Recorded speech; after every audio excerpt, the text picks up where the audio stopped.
What's left of May 68? 50 years ago today, French students occupied Nanterre University in the suburbs of Paris. What followed would change France forever. Protests and riots on a national scale, calls for freedom, and a challenge to an established order, well, that had never been challenged by its own children before. Defiant winds were also blowing at the time elsewhere in Europe, in Mexico, in the United States.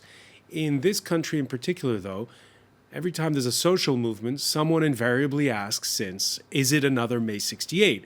The answer is invariably no. Case in point, the current French student and rail worker strikes over Macron-era reforms.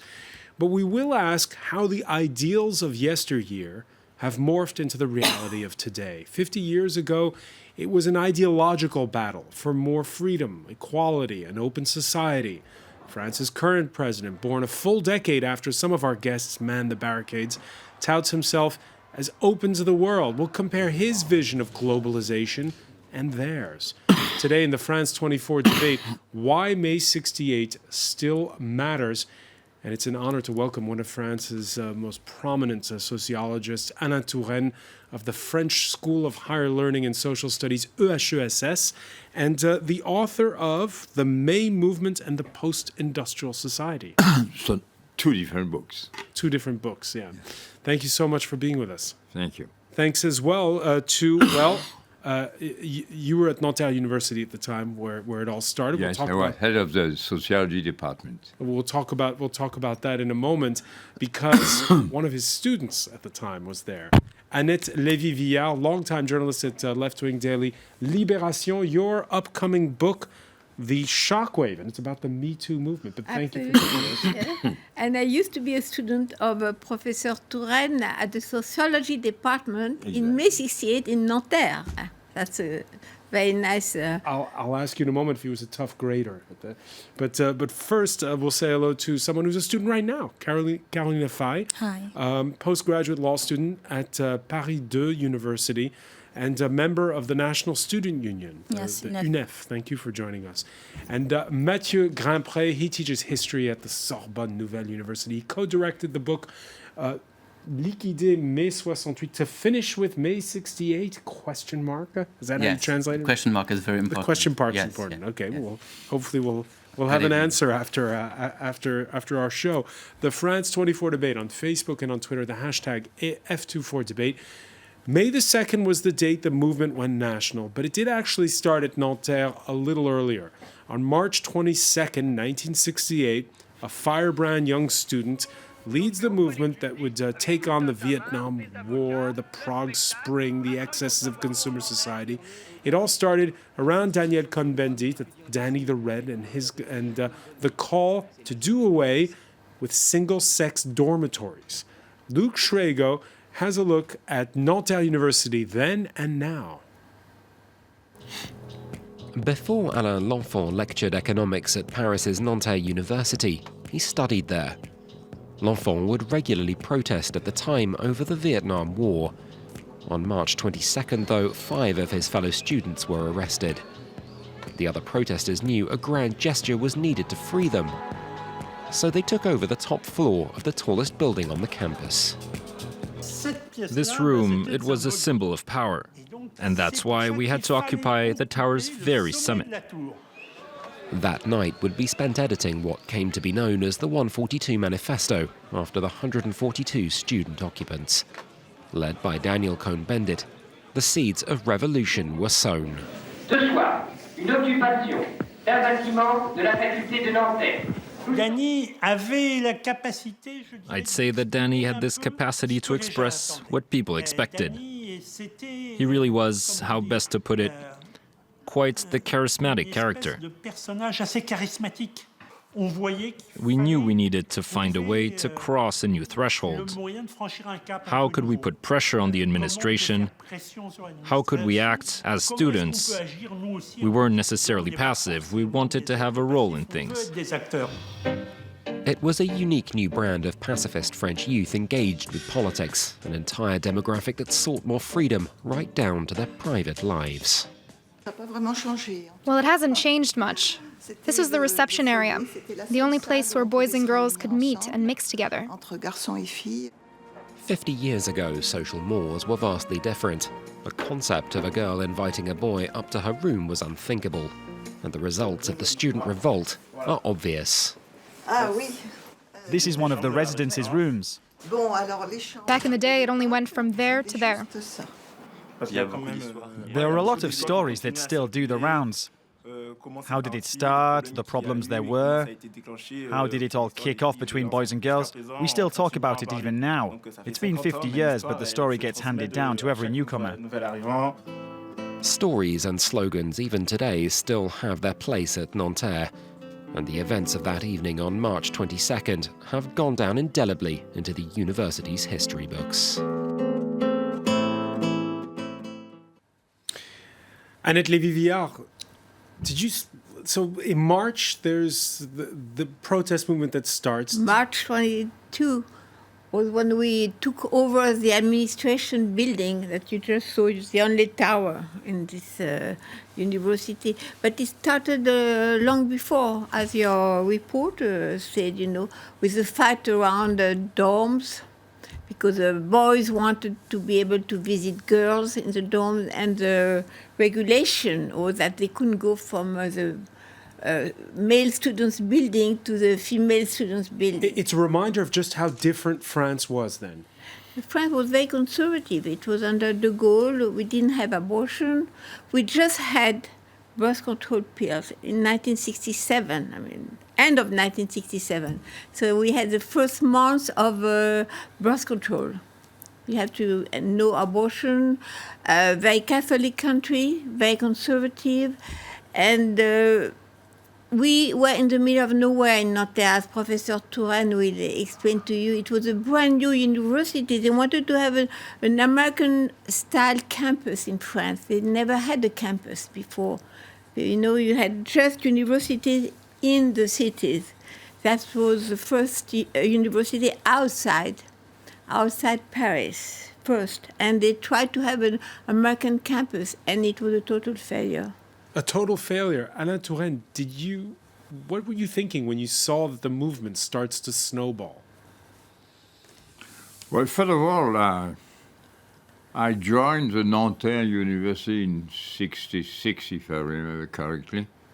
It was for many of us, Nanterre was a symbol of a new kind of university. We were against the Sorbonne. The Sorbonne were considered the old people, the conservative, from all kind of... I was not in the academic world as such, but at the École des Hautes Études, which was something more advanced, more open-minded, and international, and so on. You see, what should be understood, because it's not easy to understand exactly what happened. What happened is that students, without any organization at all, any staff, any leaders, these people tried to live a kind of new imaginary life, which was made of young people after the war. And as you mentioned it was the first time that personality problems, not sex problems, that has been exaggerated very much, but personality problem, cultural problem, international problem, international. In Berlin, in Trento, in Italy, in Paris, everybody was speaking about Vietnam, about Iran, and a series of countries like that. So the problem is, as far as I can reconstruct what it was, is that a new generation, after the war, but a new generation which was excited by, which had the impression that the meaning of history had been identified with labor movement, the Popular Front in 1936, the liberation of Paris, which was strongly socially oriented and so on. So these people had the impression that they could as a new generation link together this old construction of reality with their own completely different, and third element, against a common enemy, which was the Communist Party. The Communist Party, which and this is of course taking place while the Prague Spring is taking place in Prague at the same time. Yes, well, the Prague Spring began actually in 66 or 67. You are right about the enemy, but we were not that aware that the communists were our enemies. We discovered it during May 68, but we didn't understand then that the Communist Party was against us. Yeah, you're right. I said the leaders of the communist, or the leaders of the CGT. On the contrary, the students had the impression that they should be accepted by the labor movement. But we were not, by the communists. That's what happened. Yeah. And the Communist Party, on the contrary, refused. For example, I was, a few weeks ago, we had a meeting with a former friend of 68, like Cohn-Bendit, like Jesma, was head of the teachers' union. These people, the CGT, the Communist parties, were hyper-organized. The students were not organized. And so these people refused to accept, for example, Cohn-Bendit is the first rank of the big demonstration.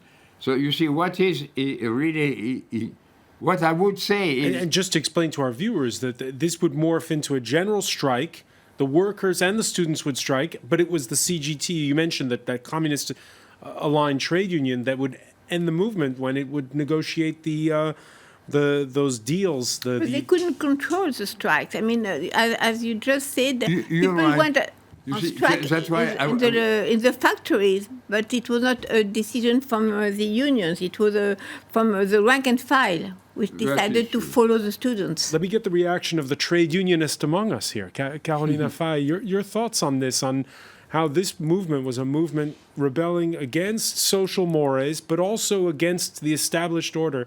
And the established order was both General de Gaulle and the leaders of the trade union movement. Well, I don't know about the leaders of the trade unions, but I know that we were at a time in a different society when pretty much everyone was just fed up with what was going on, pretty much with what's going on with the society, with capitalism, consumerism, and mostly the United States imperialism.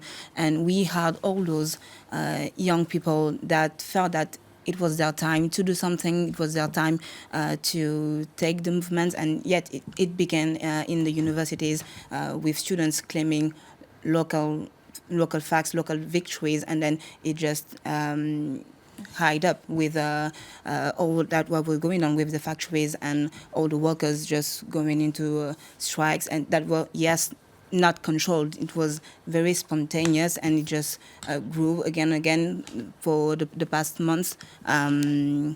So I don't really want to go on the field that if the CGT was controlling the strikes or not. I don't think they totally controlled it, because it was we had really several autonomous groups that emerged at that time, and that were leaders too of the all kinds of groups coexisting with one another. Mathieu Grimpé, your reaction to something Alain Touraine said a moment ago, which was how at the time in 1968, this sort of push for solidarity with globalization at the time is seen as a left-wing concept, where you solidarity with the people of Vietnam, solidarity with there'd been a terrible repression of students in Mexico, and there was solidarity with them. That was afterwards. But the you know the sort of this notion of how globalization was a left-wing concept. I'm not that sure, but... You're not that sure? No. Professor Touraine spoke a very important word, which is reconstruction. How we imagine what this very complicated event was. And it's a very complicated event, and it's also an ideology. It became an ideology. And The thing is that there were very rigid frames in the society at these times, and there were this need for a change and this need for freeing from this rigid frame. But I'm not sure, and I'd like to have more testimonies from you. I'm not sure that there were this conscience of the global issue and the solidarity which you mentioned about the fightings of other young people around the world. I'm not sure of it. Yeah, I'd like to have your testimony. About Yeah, that. how did you live, Annette Lévy-Villard, how did you live May 68? Why did you protest?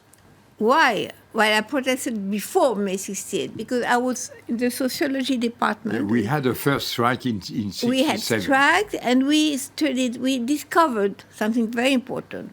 We discovered around the campus slums, bidonville, left from the Algerian war, where you had thousands of people living like in Calcutta or whatever, without water, without running water, without electricity. And for us, students from the baby boom generation, without any worried about our future. I mean, we were in this baby boom. You discovered slums in this suburb of Western Paris. Exactly. And that was, for us, in the sociology department, it was a real shock. We decided to study what was there, just across the street. No, I remember very well visiting the... And that was with the Cohn-Bendit. We were part of the same department. We decided to study what was going on in our country, supposedly rich country. Did you have this international conscience? And the international thing was very important because we all started, our generation, marching against the Vietnam War. That's how we all started. So it was very international, and we were very in solidarity with Prague, with the rebellion in Prague. I mean, the international aspect was very important. We were following what was going on in America. The FDS movement in the States, everything. We were very connected to the international movements. It was part of a movement. We had Dutschke from Berlin in Nanterre. We had the people from Berkeley who come as the Living Theatre came from Berkeley to Nanterre for its theatre and so on. See, well, it's a bit complicated and it's something extremely interesting. I think that's why 50 years afterward it's still alive. These students, we were out of history. Out of history. They discovered, they were looking for their place in history, and they built their representation of history with at that time, the great idea was a labor movement. We were still in an industrial society. So, and the liberation of Paris.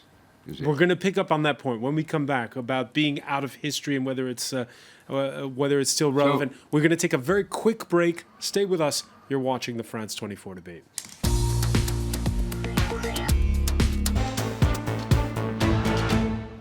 Welcome back, or welcome if you're just joining us. It's the France 24 debate speaking on the 50th anniversary of the start of Annette Lévy-Villard.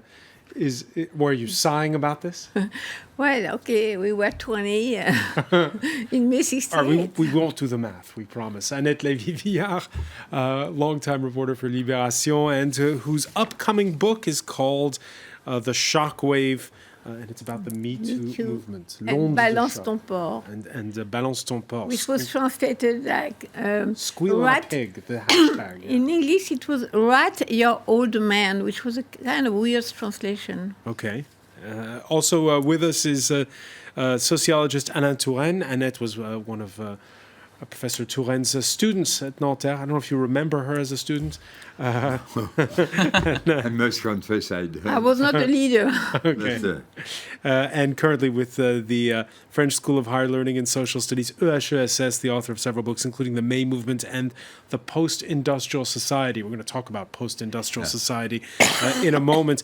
Want to welcome back as well Mathieu Grimbet, who teaches history at the Sorbonne Nouvelle University and who co-directed the book To Finish with May 68, Liquider Mai 68 with a question mark. Yes, question mark. And Carolina Fay, postgraduate law student today at Paris 2 University, a member of the National Student Union movement, l'UNEF.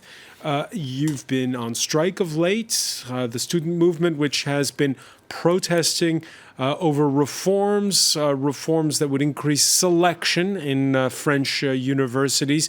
France, 50 years on, still renowned for its protest movements, although those who lived the events of then have a different look at what's happening now. Tom Waterhouse has more.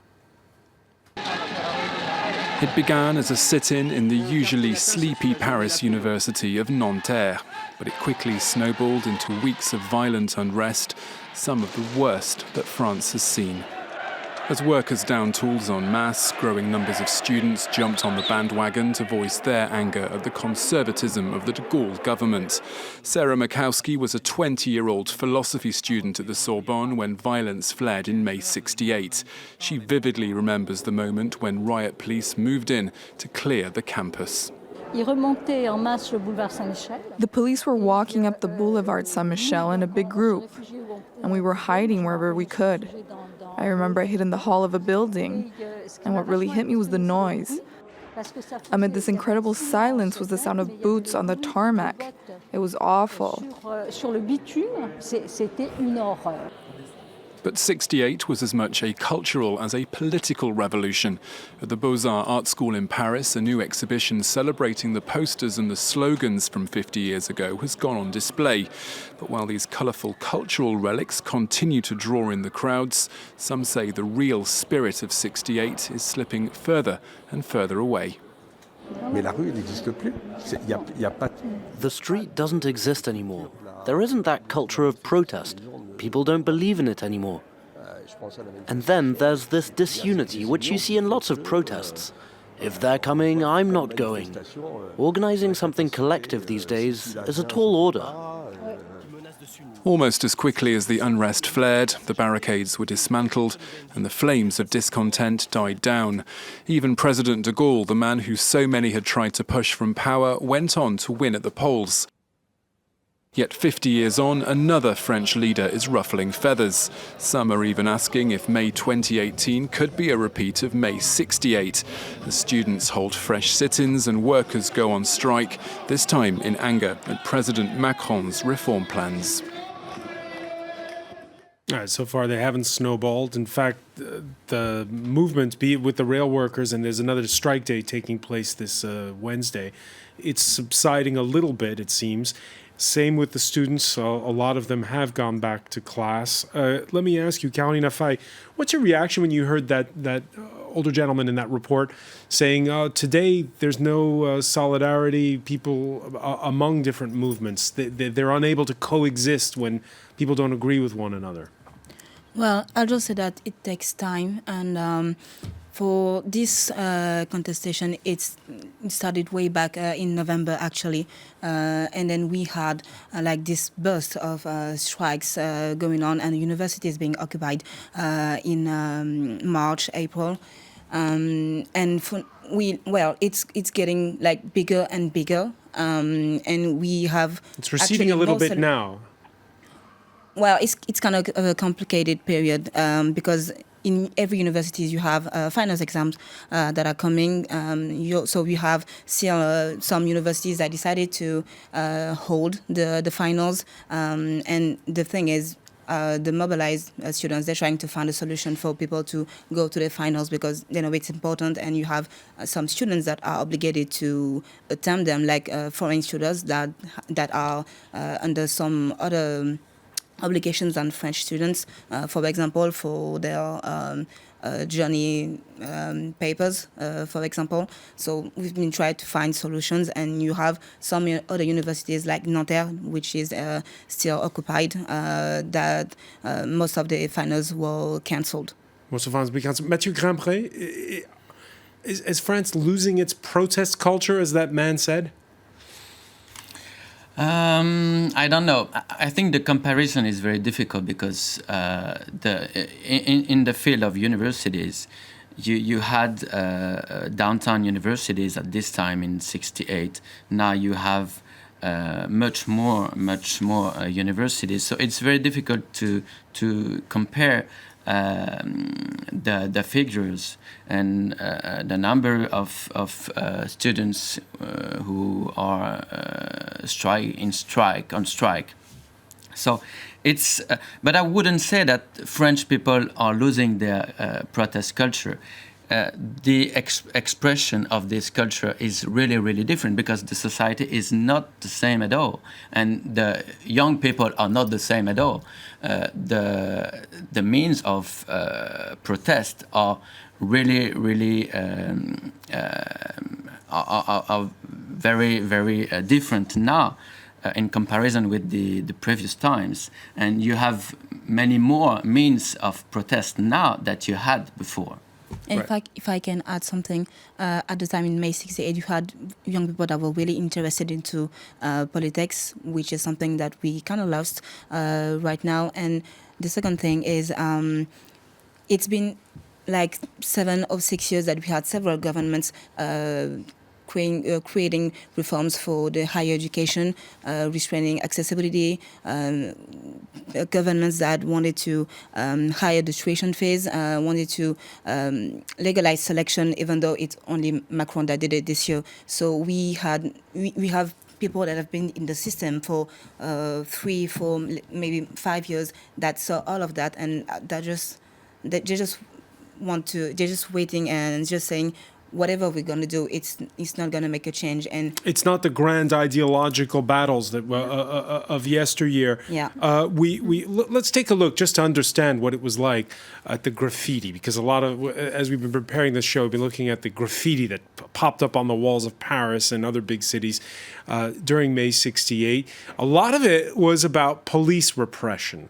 There was the slogan, this one, CRS SS. The CRS are the French riot police, equated with the Nazi SS. Repression felt in the classroom. You might not like this one, Anna Touraine.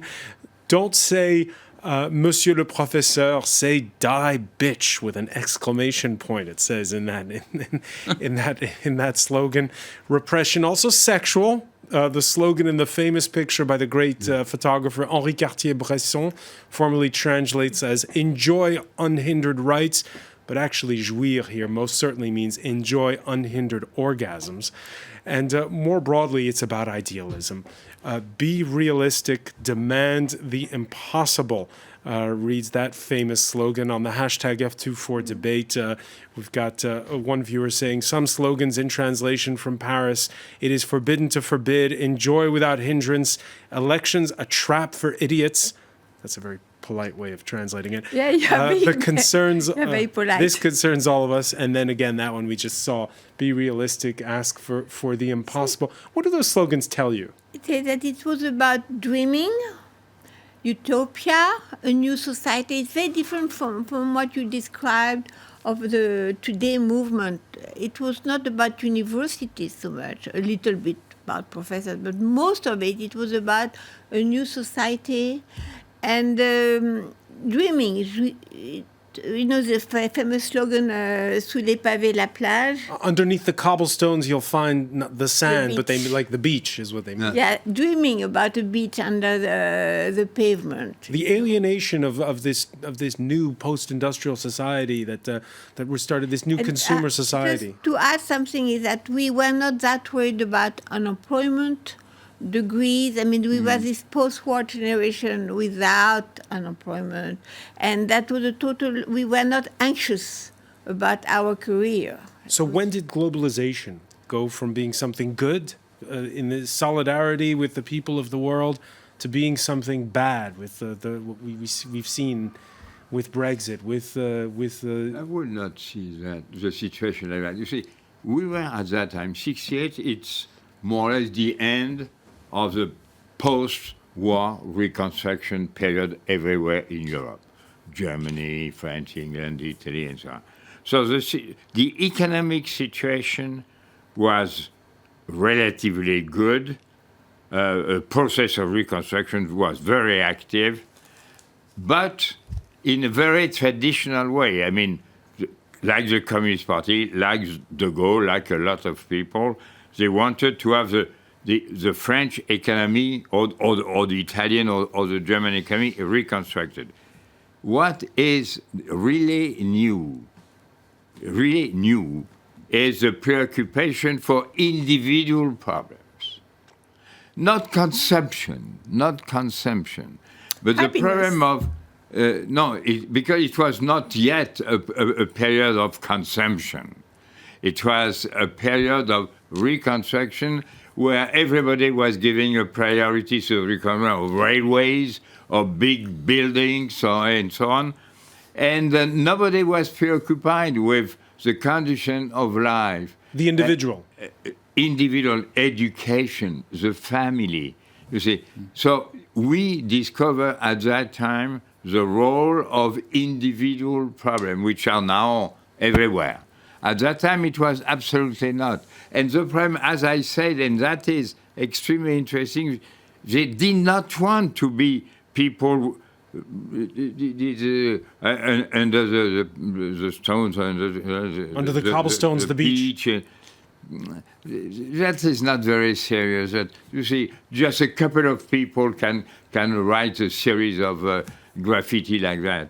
It was about dreaming. But at that time, the thing was much more serious. The problem for these young people, this new generation, was to find a serious history-loaded meaning somewhere.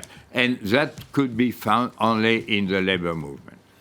That's why they accepted the labor movement as a big, especially the Popular Front. You see, France is a country where the state has always been more important than society. French is not a society, it's a state, basically. And at that, the Popular Front is one of the very few moments in French history. The big strikes of 1936. Yes, yeah? That is. June. It's a very exceptional moment in French history with the French liberation.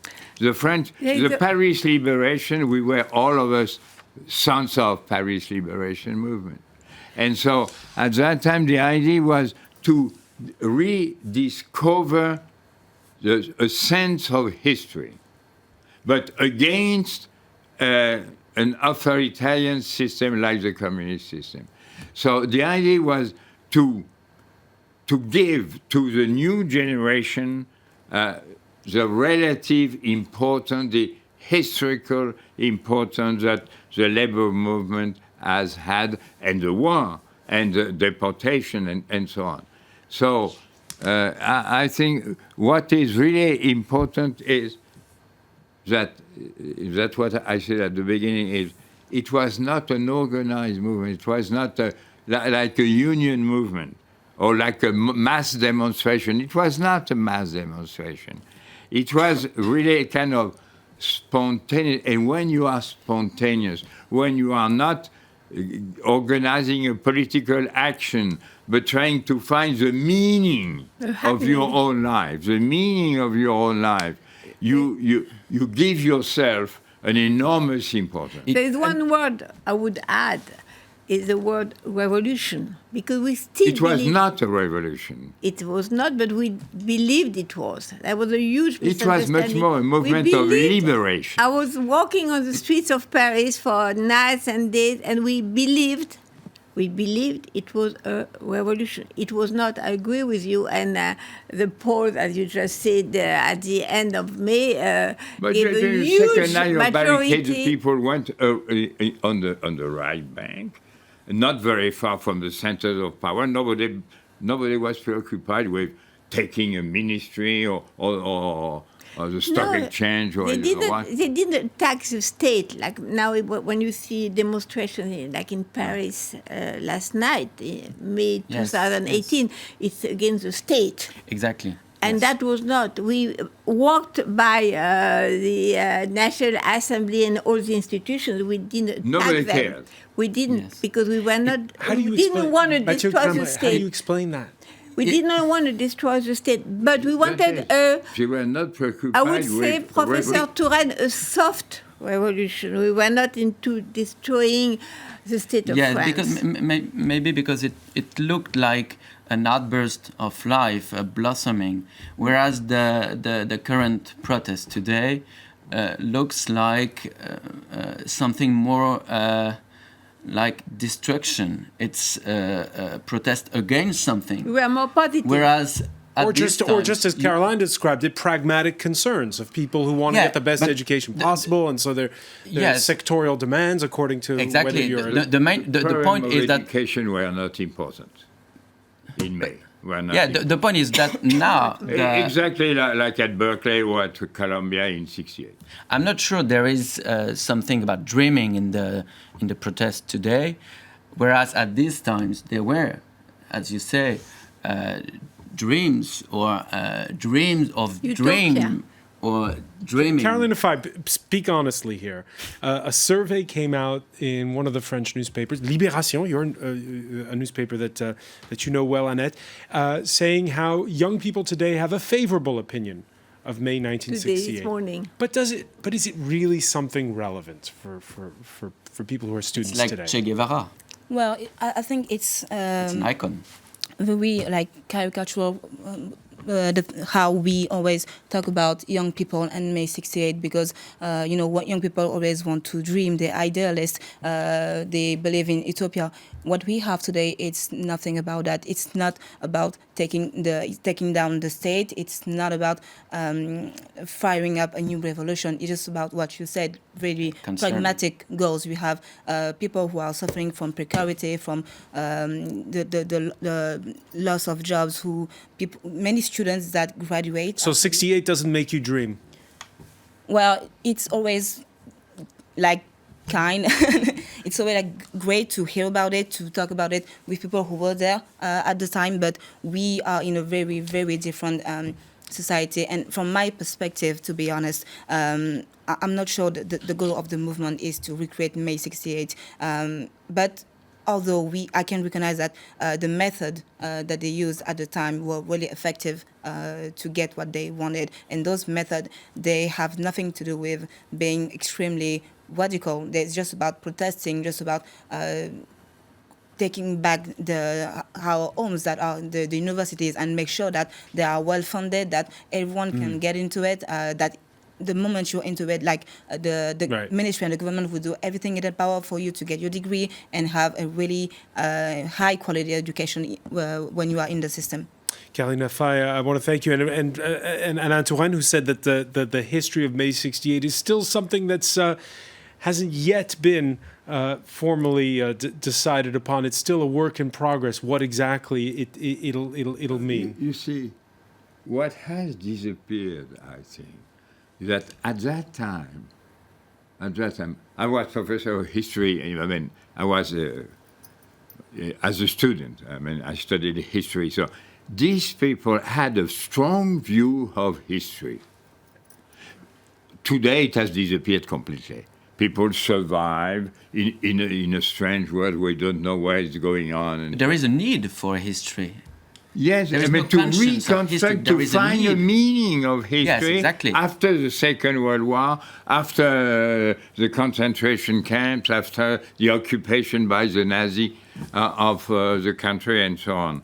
But at that time, the meaning had to be historical, and at the same time, the new generation was trying to add something else, which was their personal life. But personal life in a kind of historical sense, too. It certainly was historical. I want to thank you, Anne Touraine. I want to thank Caroline Faye, Mathieu Grimpet. I also want to thank Annette Lévy-Villard. Stay with us, though.